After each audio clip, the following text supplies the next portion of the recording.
Assalamualaikum warahmatullahi wabarakatuh. Alhamdulillahirabbil alamin. Assalatu wassalamu ala Rasulillah amma ba'du. Halo anak-anak, gimana kabarnya?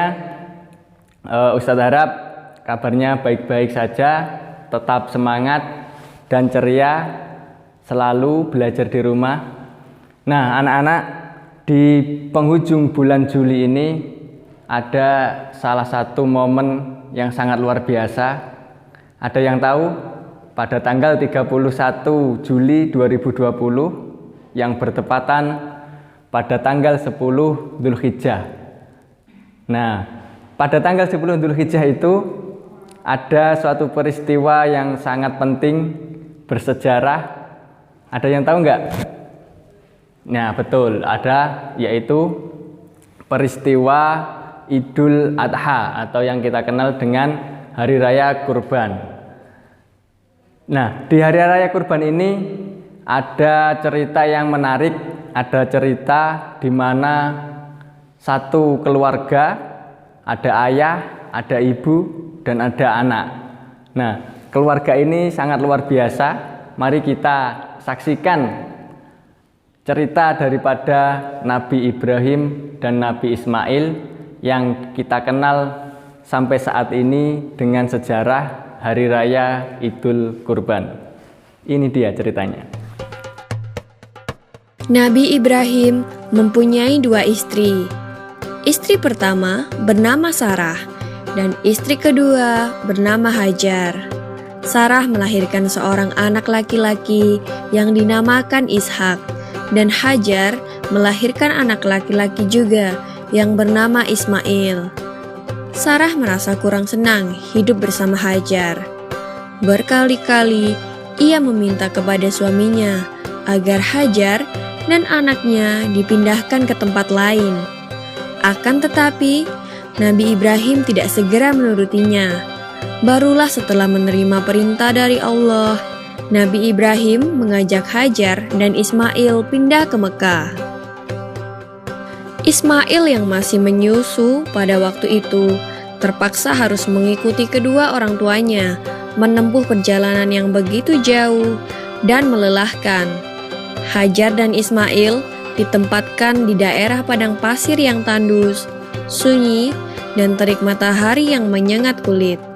Tak ada seorang pun di sana kecuali mereka berdua.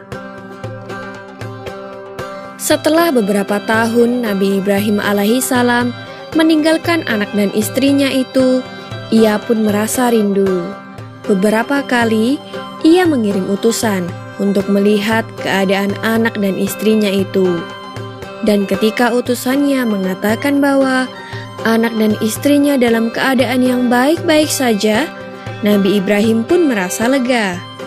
Ternyata kehidupan istri dan anaknya itu diberi serba kecukupan oleh Allah Subhanahu wa Ta'ala. Hajar dan Ismail dianggap sebagai pemilik dan pemimpin di Mekah karena mereka berdualah yang pertama kali menetap dan bertempat tinggal di sana. Demikianlah Nabi Ibrahim tidak dapat menahan kerinduannya. Ia pun berangkat ke Mekah dan bertemu dengan Hajar dan Ismail di padang Arafah. Anak dan istrinya itu sedang menggembalakan hewan ternak yang cukup banyak. Dalam perjalanan pulang ke Mekah, setelah menggembalakan ternak, mereka beristirahat di Musdalifah karena kelelahan dan akhirnya tertidur. Dalam tidurnya yang sebentar itu, Nabi Ibrahim alaihissalam mendapat wahyu melalui mimpinya. Ia diperintahkan oleh Allah untuk menyembelih Ismail. Anak kesayangannya itu harus dikurbankan sebagai bukti patuhnya Nabi Ibrahim terhadap Tuhannya. Seketika itu juga Nabi Ibrahim terkejut dan berdebar-debar. Tampak begitu beratnya ujian kali ini.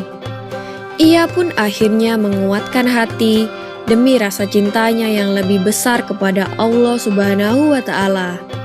Ia juga pada akhirnya memberitahukan mimpi itu kepada Ismail.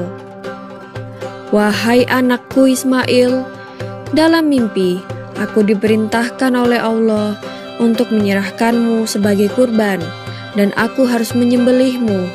"Bagaimana pendapatmu, wahai anakku?" Kata Nabi Ibrahim.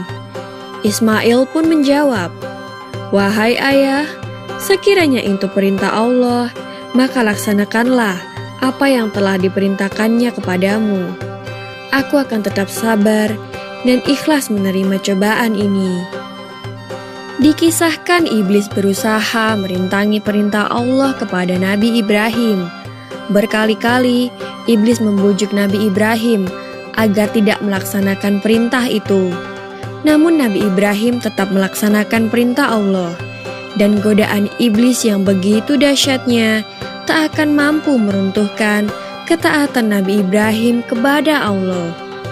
Nabi Ibrahim membawa Ismail ke atas bukit. Di sana, Ismail mengenakan kain penutup mata, dan pedang tajam pun sudah dipersiapkan. Ketika pedang itu sudah berada di leher Ismail, tiba-tiba tubuh Ismail pun diganti dengan seekor kambing yang gemuk oleh malaikat Jibril. Dengan demikian, selamatlah Ismail dari penyembelihan. Allah Subhanahu wa Ta'ala berfirman kepada Nabi Ibrahim, "Hai Ibrahim, kau sudah melaksanakan perintahku dengan ikhlas. Sebagai gantinya, aku berikan binatang ternak untuk disembelih. Ini adalah cobaan besar bagimu." Peristiwa itu terjadi pada tanggal 10 Dzulhijjah di Mina, dan sampai sekarang dirayakan seluruh umat muslim sebagai hari raya Idul Adha. Dan umat Islam yang melaksanakan ibadah haji juga dapat melakukan kurban di Mina sebagai penghormatan atas Nabi Ibrahim alaihissalam. Demikian kisah Nabi Ibrahim alaihissalam. Semoga kisah ini dapat mempertebal iman kita kepada Allah Subhanahu wa Ta'ala. Amin ya Rabbal 'Alamin.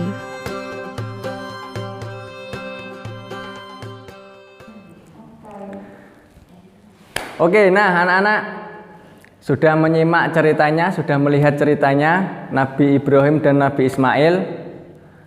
Nah, sekarang jangan lupa sebelum tanggal 10 Dzulhijjah, pada tanggal 9 Dzulhijjah yang bertepatan pada tanggal 30 Juli 2020 ada yang namanya puasa Arafah. Nah, kita disunahkan untuk berpuasa Arafah. Manfaatnya apa? Manfaatnya puasa Arafah itu bisa menghapus dosa setahun yang lalu dan menghapus dosa yang setahun yang akan datang.